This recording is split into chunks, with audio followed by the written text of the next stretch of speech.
Let's take a look at a study on an open source development project. So, this study analyzed 3 million pull requests. A pull request is when a developer makes changes to the code of a software project and then asks permission to officially include these changes in the project. The project lead can then decide whether or not to accept or deny this request. So the study we're talking about focuses on the pull request success rates of each gender. And at first glance, the results look quite promising. The overall success rate for women was 78.7%. For men, it was 74.6%. So that doesn't look like gender inequality at all. However, if you drill down into these results, you'll find that the result includes insiders to the project, people who knew each other and each other's work.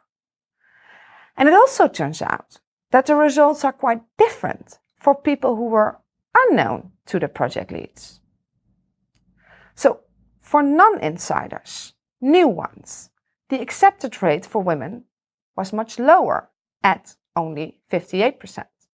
And for men, it was a little bit higher, it was 61%. And then there were a lot of people who had a gender-neutral name and user profile, meaning that the project leads did not know their gender. And among these people, the acceptance rate is a bit higher. So men with a gender-neutral profile had an acceptance rate of 65%. For women, it was 70%. And this is interesting. The results show that women had a good chance of getting their pull request accepted if they were known, higher than men even. But if they were unknown to the project leads, the gender stereotypes seem to kick in.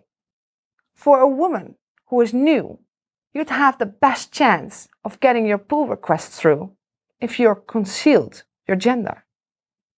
Chances are that people will assume you are male just because, stereotypically, the majority of developers are male. So, this study shows us that our prejudices kick in when we don't know people. This is when we need that mechanism to make sense of the world.